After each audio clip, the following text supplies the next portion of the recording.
ब्रह्मधाम से जुड़ने के लिए ब्रह्मधाम तीर्थासोत्रा के यूट्यूब चैनल को सब्सक्राइब करें। सब्सक्राइब करने के बाद बेल आइकन पर क्लिक करके नोटिफिकेशन ऑन कर लें। धन्यवाद। त्यागी जी और बिल्डिंग खड़ी है 3 माले की। तो ये बोले ऐसा वातावरण तीर्थों में हो गया है। तो घरों का वातावरण क्या है? घर में क्या देखा?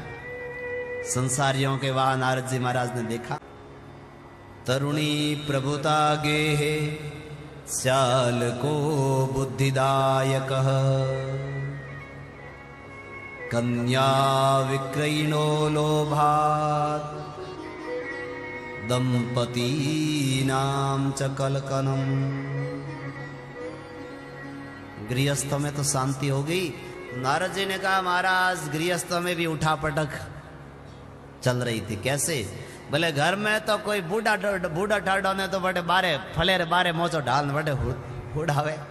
कोई भी अंदर बूढ़े लोग कहें अरे बेटा थोड़ी बात, बोले पिताजी अभी जा रहा हूँ, ऑफिस जा रहा हूँ, दुकान जा रहा हूँ, अभी टाइम नहीं है, समय नहीं है। रात्रि में संध्या बेला बेटा थोड़ी बात, बोले पिताजी अभी बहुत थका हुआ हूँ, सुबह बात करूंगा।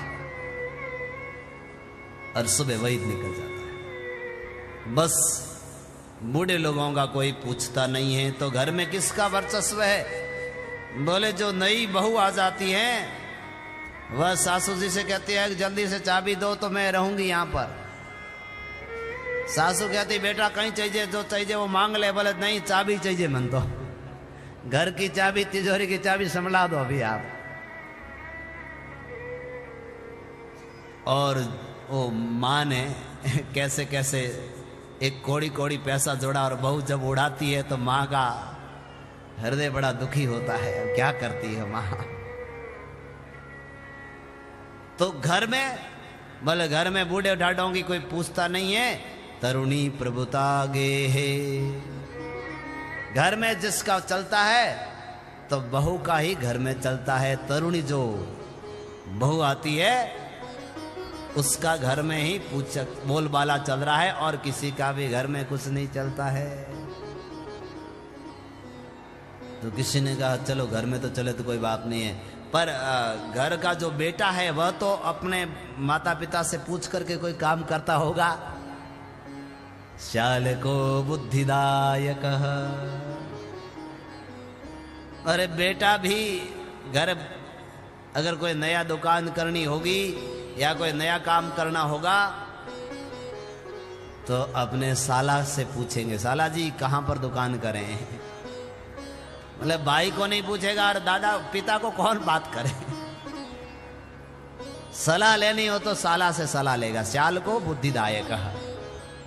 और साला से सलाह लेने वालों का क्या हाल होता है वो आप देख लो। कहां पर?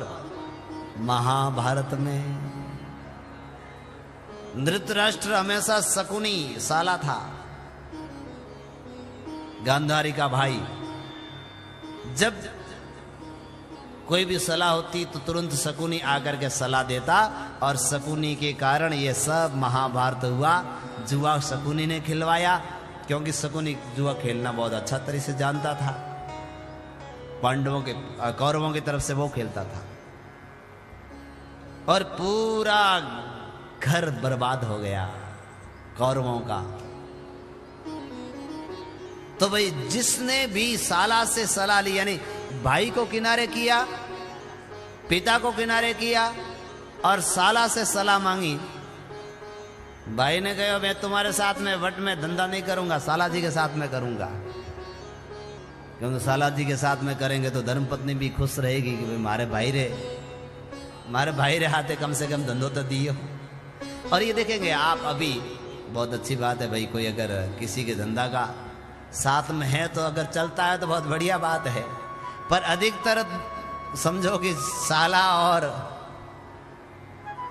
बहनों के बाद में गड़बड़ होता है। उस घर में शांति ज्यादा दिन तक नहीं रह सकती है। वह परिवार जुड़ करके ज्यादा दिन तक नहीं रह सकता है। जिस घर में भाई का तिरस्कार हो, बुजुर्गों का तिरस्कार हो और दूसरे सालों का सम्मान हो, ऐसा वर्णन किया है संतों ने। दीवाल को बिगाड़े आड़ो। ये दीवार जो है, दीवार में जितने ज्यादा आड़े होंगे उतनी दीवार कमजोर हो जाएगी। दीवार को बिगाड़े आड़ो और घर को बिगाड़े जय ब्रह्मा जी की। अब कोई सुधार ले तो अलग बात है, कोई 100 में एक आधा ऐसा निकल जाए तो अलग है, बाकी अधिकतर तो ऐसा ही होता है इस कलयुग में। तो भाई इस घर में भी बूढ़े लोगों की पूछताछ नहीं है। इस तरह से नारद जी महाराज ने पूरा संसार में यह देखा